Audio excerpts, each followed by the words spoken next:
महाभारत एक ऐसे विशाल महासागर की तरह है जहां हर बार गोता लगाने पर ज्ञान की एक नई मोती मिलती है। इसकी महानता इसलिए है क्योंकि इसमें सिखाए गए लेसन्स आज के प्रैक्टिकल और डायनामिक मॉडर्न वर्ल्ड में भी एप्लीकेबल हैं, जैसे कि 1000 साल पहले थे और आने वाले 1000 सालों में भी रहेंगे। आगे वीडियो में हम 4 ऐसे मैनेजमेंट लेसन देखेंगे जो महाभारत हमें सिखाती है। सबसे पहला लेसन है, leadership is not only about power but an ability to empower others. Leaders अपनी शक्ति के कारण नहीं बल्कि दूसरों को सशक्त बनाने की क्षमता के कारण महान बनते हैं। महाभारत की पूरी कहानी में निस्संदेह भगवान कृष्ण ही वे लीडर हैं जिन्होंने कठिन समय में सभी पांडवों को मार्गदर्शन किया और उन्हें अपने कर्तव्य और जीवन के उद्देश्य की याद दिलाई।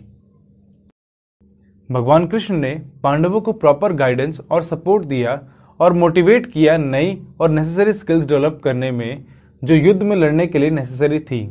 ये कहना बिल्कुल भी गलत नहीं होगा कि बिना कृष्ण के पांडव महाभारत का युद्ध जीत पाते। पांडवों की ही तरह हर ऑर्गेनाइजेशन में कृष्ण जैसे ग्रेट लीडर्स की जरूरत होती है।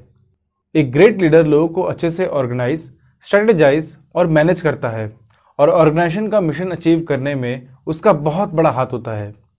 इस मॉडर्न टाइम में भी एप्पल, इन्फोसिस, टाटा जैसी कंपनीज का सक्सेस क्रेडिट भी उनके लीडर्स को जाता है, क्योंकि ये वही लोग हैं जो डिफिकल्ट सिचुएशन में भी कंपनी को सक्सेस की तरफ ले जाते हैं। दूसरा lesson, strategy means utilising the right tool और person at the right time. Strategy सिर्फ बेस्ट लोग, मटेरियल, सिस्टम या फिर प्रोसेस होना नहीं है, यह इनको सही समय और सही तरीके से यूज करना है। युद्ध के दौरान अर्जुन और भीम दोनों ने अपने पुत्रों अभिमन्यु और घटोत्कच को खो दिया।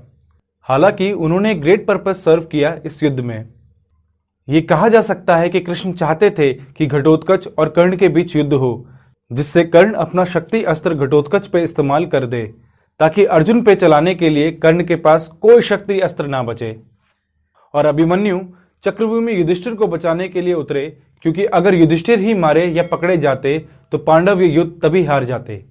कौरवों ने अभिमन्यु को छल, कपट और युद्ध के कई नियमों को तोड़कर मारा। कृष्ण चाहते थे कि पांडव ये सब देखें और युद्ध के नियम तोड़कर द्रोणाचार्य, कर्ण और दुर्योधन को मारने का प्रण लें। यह कहा जा सकता है कि भगवान कृष्ण इन दोनों को मरने से रोक सकते थे, पर इसके बाद युद्ध का परिणाम कुछ और ही होता। इसलिए मैं ये मानता हूं कि भगवान कृष्ण ने सही समय पर सही योद्धा का उपयोग किया। आगे बढ़ते हैं अपने तीसरे लेसन पे, a good mentor is worth an entire army. अगर आपको एक सुप्रीम आर्मी बिना एक एफिशिएंट लीडर के और दूसरी तरफ एक मेंटर या लीडर को चूज करना पड़े जो आपकी हर तरह की प्रॉब्लम और सिचुएशन में सही गाइड कर सके, तो आप किसको चुनेंगे? ऐसी ही सिचुएशन अर्जुन और दुर्योधन के सामने आई जब वह युद्ध से पहले भगवान कृष्ण के पास उनका आशीर्वाद लेने पहुंचे।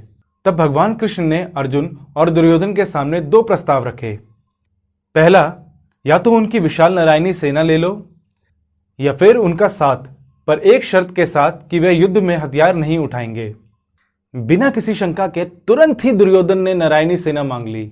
और दूसरी ओर अर्जुन ये अच्छी तरीके से जानते थे कि दोनों पक्षों के पास ऐसे धुरंधर योद्धा हैं जो अकेले ही युद्ध का परिणाम बदल सकते हैं।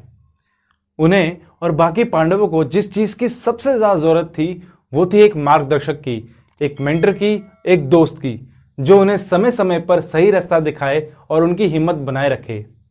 भगवान कृष्ण ना सिर्फ एक मास्टर स्ट्रेटेजिस्ट थे, पर उससे कई अधिक। तभी तो खुद बिना हथियार उठाए भी पांडवों को जीत दिलाई। बढ़ते हैं चौथे और आखिरी लेसन पे, निग्लेक्ट नन। नकुल और सहदेव युधिष्ठिर, भीम और अर्जुन के सौतेले भाई थे, फिर भी इनमें कोई मतभेद नहीं था।